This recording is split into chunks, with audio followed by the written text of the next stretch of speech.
আজকের আপনাদের সকলকে আমার আন্তরিক প্রীতি, শুভেচ্ছা এবং ভালোবাসা দিয়ে শুরু করতে চাই আজকের এপিসোড।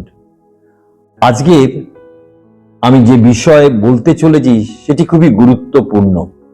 আমরা সবাই জানি আমাদের ঘর পরিষ্কার রাখা কত গুরুত্বপূর্ণ। অগাছালো, ধুলো, ময়লা এবং আবর্জনায় যখন ভরে যায় আমাদের ঘর, সেখানে তখন কিন্তু আমাদের মনে শান্তি থাকে না এবং সুস্থতাও থাকে না। ধরুন, অনেক দিন ধরে আপনি একটা ঘর পরিষ্কার করেননি। প্রথমে একটু ধুলো জমে, তারপরে চারিদিকে মাকড়সার জাল, তারপর আবর্জনা, একসময় দুর্গন্ধ হয়। এই রিসেন্টলি আমি একজনের কাছে শুনছিলাম একটা বোর্ডিং স্কুল বন্ধ হয়ে গেছে এবং দেখা গেছে সেই বোর্ডিং এর ভেতরে সমস্ত বিষধর সাপেরা বাস করছে। এখন মনে রাখবো, পাপও ঠিক তেমনই। প্রথমে একটা ছোট্ট মিথ্যা নিয়ে আমাদের জীবনে প্রবেশ করে, তারপর সামান্য হিংসা মনে করুন, তারপর অহংকার, এবং আস্তে আস্তে পুরো জীবনটাই আমাদের অগাছলা হয়ে যায়। তাই আমরা জানি কোভিডের সময় আমরা কেমন ভাবে চারিদিক পরিষ্কার করার জন্য চিন্তা করেছিলাম। একটা আয়না অনেক দিন ধরে পরিষ্কার করা হয়নি, অনেক ধুলো জমেছে, দাগ লেগেছে, আর আপনি সেইখানে দাঁড়িয়েছেন নিজেকে দেখার জন্য, কিন্তু মুখ পরিষ্কারভাবে দেখতে পাচ্ছেন না। সমস্যা কি? আপনার মুখে কোনো নোংরা নেই, কিন্তু আয়নাটাই নোংরা।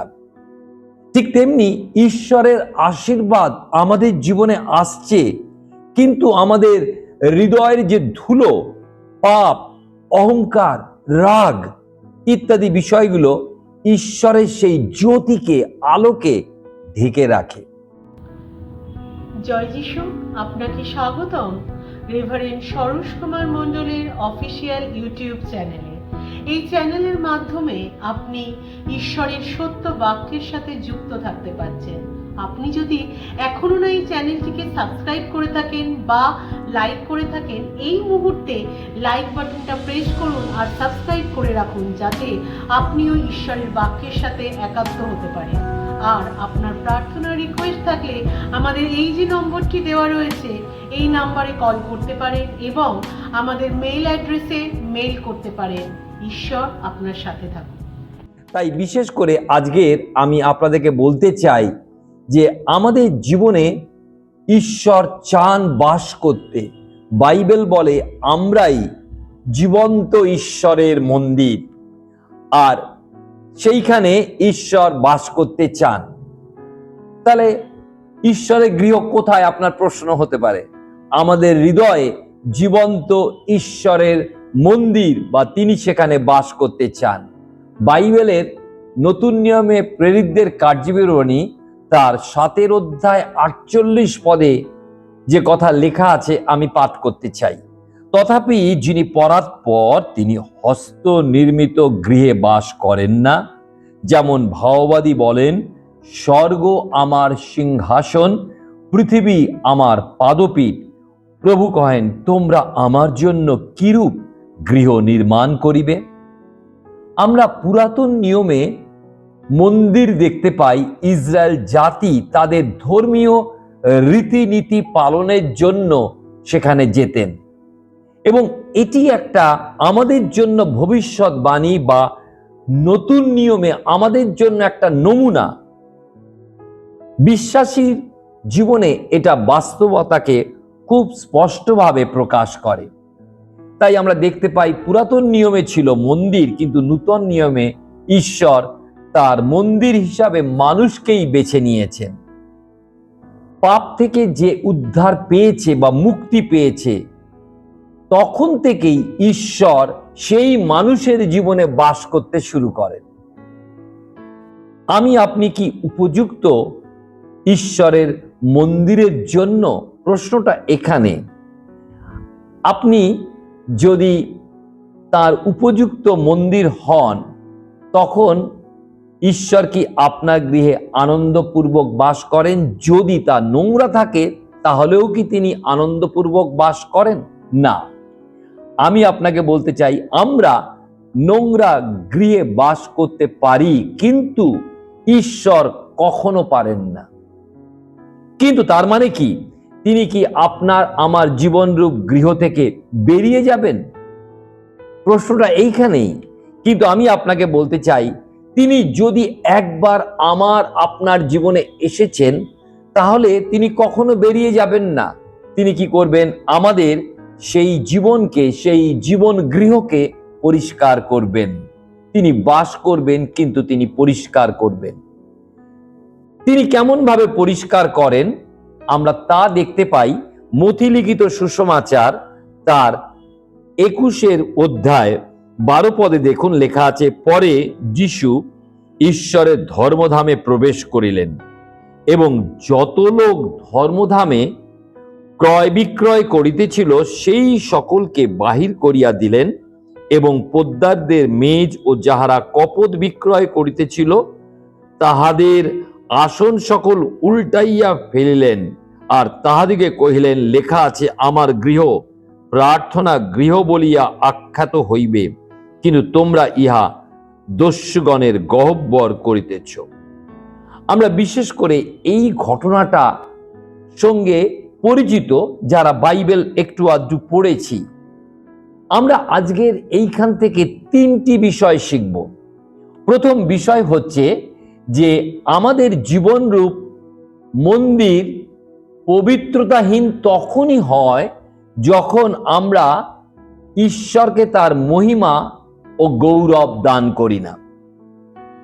আমি আপনাকে বলতে চাই, প্রতাপের সেই মন্দির, প্রশংসার সেই মন্দির, প্রার্থনার সেই মন্দির, তা হয়ে যায় দস্যুদের গহ্বর। প্রভু যীশু সেই কথাই বলেছেন। আপনি যে ছবিটা দেখতে পাচ্ছেন, এই ছবিটার মধ্যে আপনি অনেক জন্তু জানোয়ারের ছবি দেখতে পাচ্ছেন। আমাদের হৃদয়ে এগুলো বাস করে না, কিন্তু এটা প্রতীক রূপে একজন এঁকেছেন। অর্থাৎ সাপের মতন কুটিলতা, ব্যাঙের মতন অস্থিরতা, বা বলতে পারেন শূকরের মতন লোভ বা পেটুকতা, কাদায় গড়াগড়ি দেওয়ার মতন পাপে অন্ধকারের মধ্যে নিমজ্জিত থাকা, অসুচি পরিবেশ পছন্দ করা, কচ্ছপের মতন সবসময় ভয় লুকিয়ে যাওয়া, ময়ূরের মতন অহংকার, ইত্যাদি ইত্যাদি আমরা দেখি। কিন্তু ঈশ্বর চান তিনি স্বর্গে থেকে তার সন্তানদের দেখতে পান এবং তিনি চান আমাদের হৃদয়ে এসে বাস করতে, আমাদেরকে সম্পূর্ণরূপে পরিষ্কার করে পরিবর্তিত করে তিনি বাসের যোগ্য করে নেন। কারণ তিনি আমাদের জন্য ক্রুশে প্রাণ দিয়েছেন এবং মৃত্যুর 3য় দিনে তিনি পুনরুত্থিত হয়েছেন। মনে রাখবো, মন্দিরের উদ্দেশ্য কি? যেন আমরা তাকে মহিমা দান করি। আমাদের জীবনে আমরা কি তাকে মহিমা দান করছি? যখন ঈশ্বর তার পুত্র খ্রিস্ট যিশুর মধ্যে দিয়ে আমাদেরকে সূচি করেন, শুভ্র করেন, আমাদেরকে নূতন জীবন দান করেন, তখন তিনি আমাদের মধ্যে বাস করেন, আমাদের হৃদয় সিংহাসনে তিনি স্থান করে নেন এবং সেইখানে আসে পবিত্র আত্মা এবং ঈশ্বরের বাক্য প্রচুর পরিমাণে যখন আমরা সঞ্চয় করি, তার দ্বারা আমরা করি ঈশ্বরের মহিমা, গৌরব এবং তার কার্যে আমরা আরো যুক্ত থাকতে পারি। বাইবেলের নতুন নিয়মে 1 করিন্থীয় তার 6 অধ্যায় 19 এবং 20 পদে সাধু পৌল কি বলেছেন আমি পাঠ করে শোনাতে চাই। অথবা তোমরা কি জানো না যে তোমাদের দেহ পবিত্র আত্মার মন্দির, যিনি তোমাদের অন্তরে থাকেন, যাহাকে তোমরা ঈশ্বর হইতে প্রাপ্ত হইয়াছ, আর তোমরা নিজের নও, কারণ মূল্য দ্বারা কৃত হইয়াছ, অতএব তোমাদের দেহে ঈশ্বরের গৌরব করো। তাহলে আমাদেরকে যখন তিনি পবিত্রতা দান করেন, ধার্মিকতা দান করেন, আমাদেরকে পৃথক করেন, যেন আমাদের এই জীবন দিয়ে আমরা তার প্রশংসা এবং গৌরব করতে পারি। মনে রাখবো, আত্মায় আপনি কি আপনার দেহে তাকে মহিমান্বিত করে চলেছেন? এই প্রশ্ন নিজেকে করা প্রয়োজন। তাহলে আমরা দেখলাম, যখন আমরা তাকে মহিমা দিতে পারি না, তাকে গৌরব দান করতে পারি না, তখন আমরা পবিত্রতাহীন জীবনে বাস করি। দ্বিতীয়ত আমরা দেখব, পবিত্রতাহীন যে মন্দির তিনি পরিষ্কার করেন, সেইটা খুব গুরুত্বপূর্ণ। কিভাবে তিনি পরিষ্কার করেন? তিনি চাবুক দিয়ে শাসন করেন। আপনি দেখবেন যে অংশটি একটু আগে আমি পাঠ করলাম, সেখানে লেখা আছে প্রভু যীশু কি করলেন, সেইখানে এসে তিনি চাবুক দিয়ে শাসন করলেন বা সেইখানে পরিষ্কার করলেন, এবং পোদ্দারদের টেবিল, সেখানে যেখানে ব্যবসা বাণিজ্য করছিল ধর্মধামে বসে, তা তিনি উল্টিয়ে দিলেন। আমরা দেখি বাইবেলের নতুন নিয়মে ইব্রিয়দের প্রতি পত্র তার 12 অধ্যায়, সেখানে 6 থেকে 7 পদে লেখা আছে, কেননা প্রভু যাহাকে প্রেম করেন তাহাকেই শাসন করেন, যে কোনো পুত্রকে গ্রহণ করেন তাহাকেই প্রহার করেন। শাসনের জন্যই তোমরা সহ্য করিতেছ, যেমন পুত্রদের প্রতি তেমনি ঈশ্বর তোমাদের প্রতি ব্যবহার করিতেছেন। কেননা পিতা যাহাকে শাসন না করেন এমন পুত্র কোথায়? কিন্তু তোমাদের শাসন যদি না হয়, সকলেই তো তাহার ভাগী, তবে সুতরাং তোমরা জারজ পুত্র নও। তাহলে আমরা দেখতে পাচ্ছি বাইবেলে পরিষ্কার করে বলা হয়েছে যে যাকে যে প্রেম করে তার সন্তান যদি হয় তাকে শাসন করে থাকে। আমরা অন্যের সন্তানকে শাসন করি না। আমরা যখন প্রভু যীশু খ্রিস্টের রক্ত দ্বারা তার সন্তান রূপে তার পরিবারের আমরা অন্তর্ভুক্ত হই, তখন আমাদের জীবনেও যখন মন্দতা আসে তখন তিনি শাসন করেন। এখানে আমরা দেখতে পেলাম তিনি চাবুক দিয়ে শাসন করছেন। দ্বিতীয়টি তিনি করেন, তিনি আমাদের জীবনে ব্যাঘাত ঘটান, তিনি বিশৃঙ্খলা আসতে দেন। এখানে দেখলাম আমরা যে পোদ্দারদের সেই টেবিল তিনি উল্টে পাল্টে দিলেন। আপনার আমার জীবনে পরিকল্পনা অনেক সময় উল্টে দেন। যদি আমাদের মধ্যে গোপন পাপ থাকে, সেই গোপন পাপের দ্বারা তাকে আমরা দুঃখ দিই, অসম্মানিত করি, তার বিরুদ্ধাচরণ করি, তা তিনি হতে দেন না। আমাদের জীবনে তিনি সফল হতে দেন না যদি পাপের মধ্যে, গুপ্ত পাপের মধ্যে আমরা জীবন যাপন করছি। তাহলে আমরা প্রথম বিষয় দেখলাম যে আমাদের জীবনস্বরূপ মন্দিরে পবিত্রতাহীন যদি থাকে, তখন আমরা তাকে মহিমা গৌরব দিতে পারি না। আর দ্বিতীয়ত আমরা দেখলাম আমাদের পবিত্রতাহীন মন্দির তিনি যখন দেখেন তা তিনি পরিষ্কার করেন। যেমন চাবুক দিয়ে তিনি মন্দির শাসন করেছিলেন, যেমন ভাবে তিনি পোদ্দারদের সেই মেজগুলো উল্টে দিয়েছিলেন, ঠিক তেমনি ভাবে আমাদের জীবনেও হতে দেন। তৃতীয় বিষয় আমরা শিখব যে আপনার আমার মন্দিরের জন্য তার পরিকল্পনা এবং উদ্দেশ্য রয়েছে। এখানে আমরা 3টে পরিকল্পনা এবং উদ্দেশ্যের বিষয় শিখব। আপনি প্রথম দেখুন, যেন আমাদের হৃদয় মন্দির প্রার্থনার গৃহ হয়। 21 অধ্যায় 13 পদে সেই কথাই বলা হয়েছে যে আমার গৃহ প্রার্থনা গৃহ বলিয়া আখ্যাত হইবে, কিন্তু তোমরা ইহা দস্যুদের গহ্বর করিতেছ। তাহলে আমরা দেখতে পাচ্ছি যে ঈশ্বরের ইচ্ছা এইটাই। প্রভু যীশু আমাদের পরিষ্কার করেন যেন আমাদের জীবন প্রার্থনাশীল জীবন হয়।